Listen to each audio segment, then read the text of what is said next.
one manifestation of the Spirit is this thing, peace. And, the idea that somehow or another I have to seek it in some way outside of myself, be it the Spirit and or its manifestation. And the idea that I think is presented over and over and over again in the Scriptures is just what we said. This is with you always. This is always there. Any place, any time, always. And one of the deep mysteries is just that. When life throws a challenge at you, one thing is certain. To find a resolution for every issue, every problem, for everybody, there's more than one way.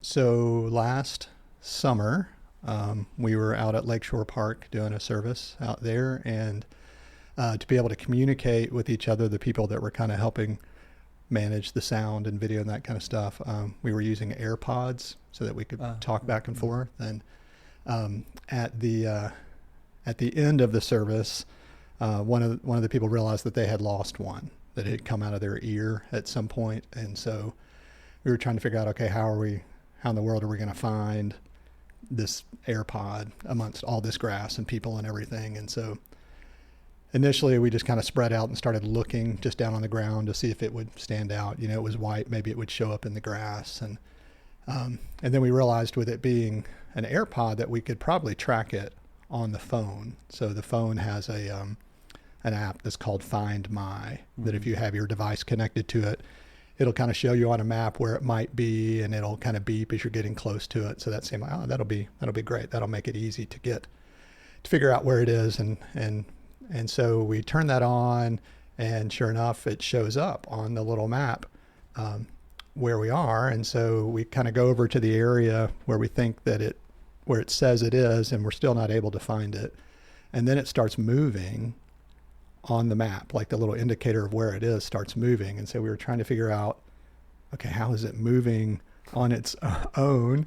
And so they were wheeling out, they had some big timpani drums that were there. And so they were wheeling out, and we're like, well, maybe somehow it fell like in the cover of that or something. So we were kind of checking those, and then it moved again, and it showed the signal like in the police car.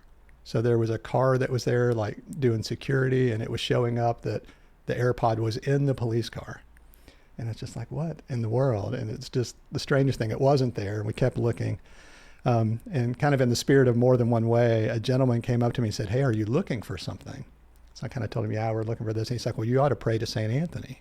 And I was like, what do you mean? He's like, oh, there's a prayer to St. Anthony. If you've lost something, it's like, Tony, come around. Something that's lost needs to be found, or something like that. And if you say that, it'll show up. And so he said that, and we continued to look around, and we're like, well, gosh, I can't find it. And we said Tony and all that? He did. Oh, he did. Yeah, he did. But, and he was like, kind of patting me on the back. It's like, there you go, with the idea that would solve it. Yeah. Yeah. And it was still so weird because just from the technology in the device, it showed it was there, but we just couldn't figure it out, and we couldn't understand why it was moving and all of that kind of stuff. So we kind of scoured the whole area, and it just gotten to the point where we were kind of like, well, I guess we've just lost it. We're going to have to replace it, and can't figure it out. And then we ended up getting a phone call later in the day that the person who had been wearing it, that it had fallen down in their shirt. And so it was tracking their movement the whole time. And so he was one of the people looking for it. And so every time he would move, it would move on the map. How did it get in the police car? I have no idea. I don't know why. It's obviously not as accurate tracking as we thought it was. Maybe he was hanging out in the back. Yeah, he didn't get in the back of the police car or anything. But, it was interesting because we were looking all around outside, and the whole time it was with him. The whole time it was right there. Yeah. It hadn't gone that far. It had just fallen maybe a foot, but he didn't find it until he was changing clothes to take his shirt off. Gotcha. So I just thought, just as we've been talking some about the idea of just peace and finding peace and what that looks like to do that. It reminded me of that story, just with the idea of sometimes we're looking all around for something, and where it's actually with us already. Yeah. That's a great story about that, because I think most of the time when there's stories in the scriptures or people talking about seeking God or seeking whatever, that's the case. Mm-hmm. We think we have to go on these grand journeys outside, and I think over and over again what the stories tell us is it's been with you the whole time. Mm-hmm. And I don't know if it's like, oh man, just wasted all that time, or if it's like that's just kind of what Like you have a relief. to do. Yeah. That's just kind of what you have to do in order to find it. Mm-hmm. But what does that do to you? To think that, or to anybody who's in the vicinity of this podcast. I think it's a good reminder. Just for me personally, I think a lot of times my response is activity. Just with the idea that I need to go search or take the journey or do something when sometimes that's maybe you still eventually get there, but it isn't necessarily that gets you there. Yeah. That maybe just I was talking to someone the other day about when a decision comes up unexpectedly, the difference of panicking or pausing and how that affects the decision that you make, where if you panic about something, you might jump into a decision that may not be the best alternative, where sometimes just that pause can help you just see it a little more clearly or just realize, okay, we can handle this, So I think that's just for myself, it's just a reminder to me that sometimes I can make something much larger or more difficult than it needs to be. Yeah, what that makes me think of about, especially once again, the idea of peace. Peace is a from the scriptural, spiritual point of view. It's a manifestation of the Spirit, right? The way it's put in the Bible is it's a fruit of the Spirit. So, fruit being kind of the pinnacle of a plant's expression. Yeah. Right? Mm-hmm. So, yeah. So this one fruit, one manifestation of the Spirit is this thing, peace. And, the idea that somehow or another, I have to seek that some in some way outside of myself, be it the Spirit and or its manifestation. Right? Tends to be the way that we go about. It's just kind of what you're saying. It tends to be what we do, tends to be how we search. And the idea that I think is presented over and over and over again in the scriptures is just what we said. This is with you always. This is always there. Any place, any time, always. And the deep one of the deep mysteries is just that. Yeah. Right? That this thing that we call Spirit, God, whatever other names people will want to try to give to it, is in some way living in us, through us, and probably the most deeply mysterious, as us. All the time, as our lives. Our lives is a participation in this. All right, and so it's almost too good to be true. Yeah. And what are the things I would say part of the what Scripture once again talks about, what different scriptures talk about, what spiritual practices are for, is to try to help us peel away all that gets in the way of that. Yeah. Just like the proverbial onion, just peel it away. And the deeper we can get into that, the more we'll experience this powerful, powerful mystery that we call the Spirit, God, and everything else. And like I said, the peace is one expression of that, one manifestation of that. But it's hard to do. It is. It's once again, it's like, yeah, it's easy. Just go do that. And especially when you're in the midst of external chaos. Yeah. Just with the idea of how do I find peace in the midst of something that's just seemingly out of control. Very difficult.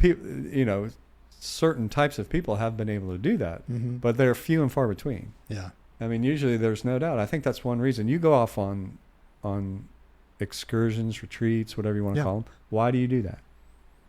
Yeah. I mean, I think it's, sometimes I find that helpful to get away, to shift my mindset, my routine, to just away from my day-to-day focus to try to be more aware of what's around me all the time.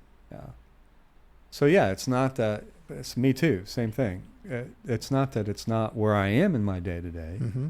It's that somehow or another, whatever it is that gets me caught up in the day-to-day has an impact on me internally. Yeah. And then I can't see it. And so sometimes I just have to put away the responsibility, put away all the doing, and go somewhere, wherever that place might be, where all that stuff is limited. And that's usually where people can start to get into this. Yeah. And I know for me, the more I can do that, then the more I can see it in my regular day. Yeah. And I think, on Sunday I talked about some stories, and that was my attempt, because I know most people aren't going to have the time, maybe not even the inclination to pull away and do anything like that.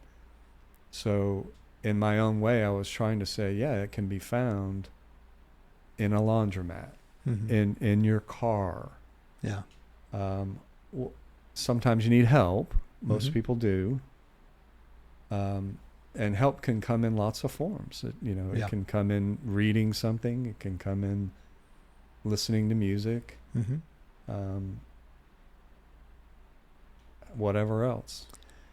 And I think, sometimes I find a place or even a person helps me, just like there are people I feel like that they just have a peaceful presence that when I'm around them, I feel part of that too.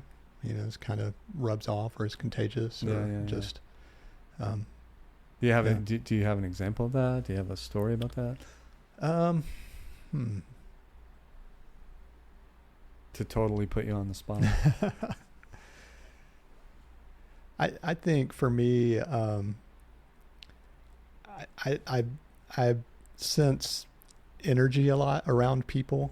And so I can think of a work environment that I was in that was very stressful, that whenever we would have a gathering or a meeting, I would look to sit near a person who was a friend of mine who I felt like had that kind of presence, because it helped me not go into that situation so anxiously, or not be so affected by the bouncing energy that was just all around the room coming from every different direction, and so I guess that's no, that's great. Example. That's great. So it'd be interesting to know how that person, or are there things that person does in order to help that? I suppose some people just have a little bit more of a natural temperament toward that, and others are a little bit more high strung. And I think none of which is bad. Yeah, I think people need different energies at different times. Yeah, no doubt. So it may just be that for whatever reason that person's energy matched what I felt I needed in those situations. Yeah, and once again, so in that regard, it's almost like peace being that calming place. Yeah. Right? And like so many words within the spiritual world, a word like peace tries to carry a lot of weight. Tries to carry a lot of definitions.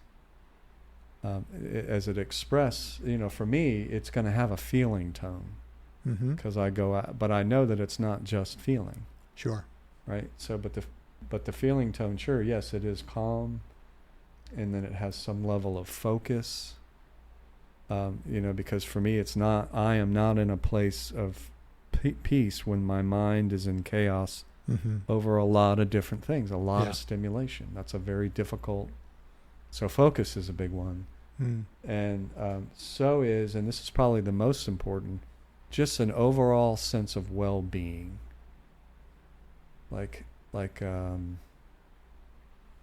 not just that it's going to be all right, but that whatever's going to happen, I'll be all right in and through it, and I'll be able to work in and through it. Yeah. In some way.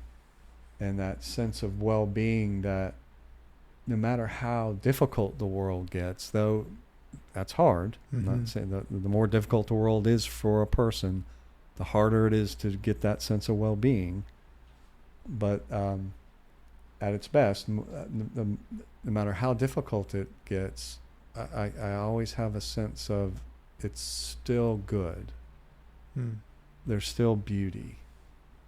It's still a great thing to be alive. Yeah. And to be in it. And once again, that's hard depending on where you are, but that's my sense of that word. And that's why to me, it's a fruit of a deeper alignment / relationship with something greater. Because I don't believe that I can create it on my own. On your own, yeah.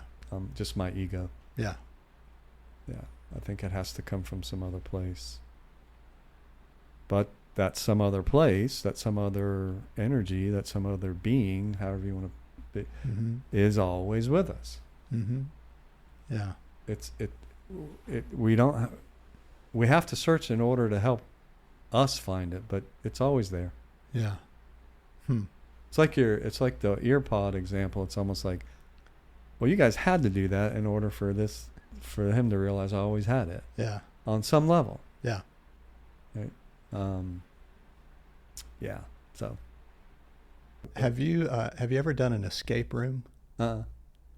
So, I'm just thinking about, an escape room, a lot like you go to this place and they set up these different environments and you walk in and there's typically a series of codes or puzzles that you have to solve to escape the room in a certain amount of time. Right. So there's a big clock that's up on the wall that kind of is counting down the time.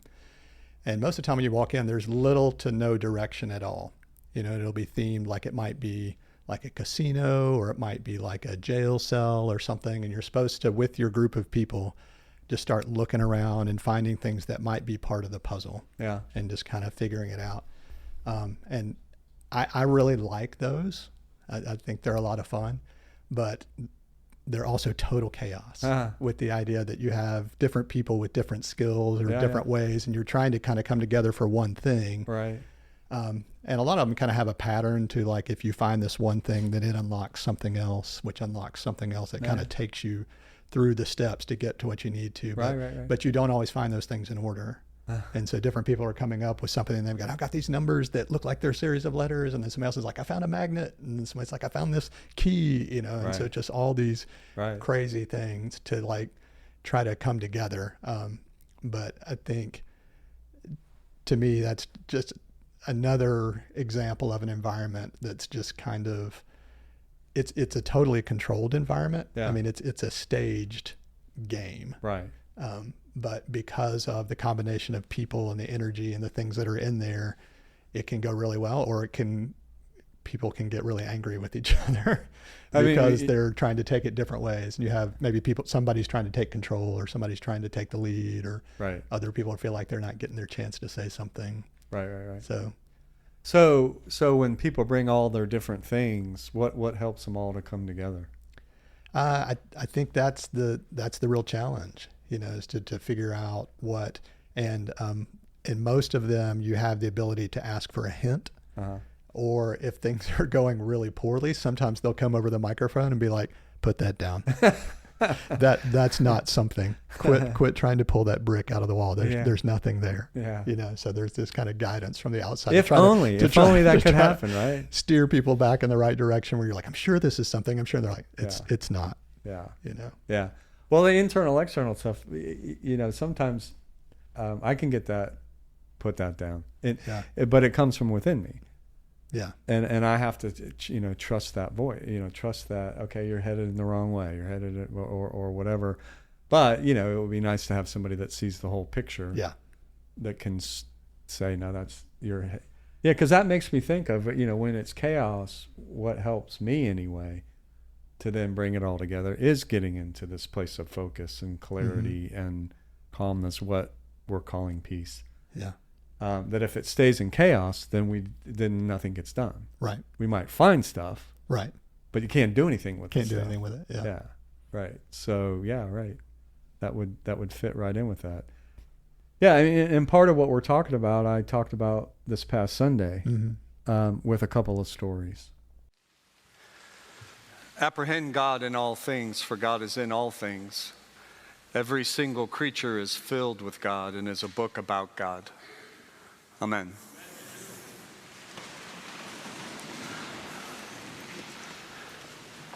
So, hi. Glad you're here. Didn't think anybody was going to be here with this weekend and all that, so glad you showed up. Thank you. Have you ever woke up in a rush? You know what I mean? Woke up in a rush. On Monday, I woke up in a rush, right? So I woke up with that kind of internal panic/chaos that comes from feeling like I had so much to do, I was never going to get it all done. So I see one person nodding her head. Anybody else? Yeah, you get it? So I woke up in a rush with that. God, I hate that feeling, that chaotic feeling. I had a long to-do list. And then, in addition to this kind of long to-do list, I had this gospel that we just read on my mind. And in particular, I had the part where Jesus says, "Peace I leave with you, my own peace I give to you." Peace I leave with you, my own peace I give to you. So, add to my to-do list, find the peace of Christ. And it didn't work. It didn't make me feel any better, right? I just felt more pressure. And usually when I feel like this, waking up in a rush and all this, I take some time. I stop. I find a quiet place. I do my breathing. I go into meditation. And usually that really helps. I think that helps get me in the place where I can find that peace. But today I just had too much to do. So I was out the door, right? And one of the things I had to do was laundry. Yay, laundry. Right? So, but laundry at home is usually a really good time to meditate. It's usually a good space. But our washing machine was broken on Monday. So I had to go to the laundromat. Do you think you can find the peace of Christ in a laundromat? Well, I was going to try to find out. So I arrive at the place, and I park, and it's raining. And I don't have a laundry basket, so I had like a big pile of clothes in my back seat. And I went and I took it out of the back seat in the rain. And so I'm rushing to try to get to the door, and clothes are falling behind me. And I was like, this is not a good start to finding peace. This is not good. And then when I opened the door, it's like this sauna-like heat. So you've been to the laundromat. Yeah. There's a sauna-like heat. And I had on a sweatshirt because my wife has our house so cold. Okay, so I walk into the sauna-like heat, and I pick up the clothes off the ground, and I'm feeling just frustrated and annoyed. Not exactly the peace of Christ. I put it all in the washer, sit down, and I have a book, and thank goodness for the book. I forgot that I had it, and I have this book, and I open it up. And I get to this place in the book where I read something that's very similar to part of the gospel that Chris just read. And in the book, the person is writing about our souls and bodies are the home of God. So our souls and our bodies are homes for the Spirit of God. And I'm reading this, and it says, God's Spirit has made her home in each of us. God, you feel it right now? You feel how that just kind of settles us down? And that's what it did to me. And so I close my eyes and I start to reflect on this beautiful gift of God's presence that's with us always and in us always. And there was that peace. And I felt this deep connection to a presence that we call God's Spirit, a presence greater than myself. And so I found peace at the laundromat. But I don't know how long it lasted, not sure. It's hard to tell with things like that. I looked at my clock then, my phone, and I realized, oh my gosh, I have more to do. So that peace just kind of evaporated. And the next thing I had to do was get my dog to the vet. Now you'd think that's not a big thing, but our dog's vet is in Maryville. And did you ever notice there's a lot of traffic in Knoxville between Maryville and Knoxville? Man, it's filled. So I got into that panic mode again, chaos mode. And I rushed home and I threw the clothes that were partially damp on the bed. And I got my dog and I put a leash on and I rushed him out to the car, and we got in the car and we sped off, only to hit all this traffic on North Shore. And we're just kind of creeping along. And I'm like, we're going to be late.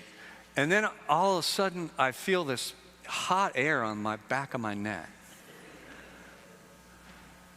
And my dog is scared to ride in the car. So he's panting on the back of my neck. And just as an aside, my dog has the worst breath. And he's panting on the back of my neck. And there's all this traffic, and the traffic has stopped. And all of a sudden, I look in the rearview mirror, and here comes this Jeep with a Mad Max bumper. You know what I mean? Those big bars. And he's not going to stop, I think. And so I'm sitting there, and there's all this panic and turmoil and frustration. Where is that peace? Can I find the peace of Christ on my way to the vet in Maryville, Tennessee? And so I think music. And I found this thing called classical comfort. And I played this song.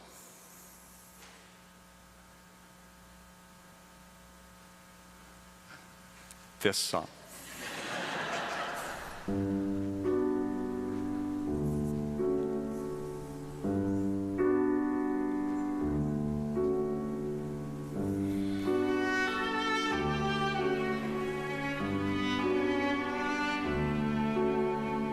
Isn't that beautiful? And so I start to settle into this. I settle into it, but it was so peaceful and so beautiful that I wanted to close my eyes. Like I'd been in the laundromat, and that's not a good idea in the car, just in case you don't know, right? So I thought, but the music was helping. So how can I find peace with my eyes open? And so I played this song.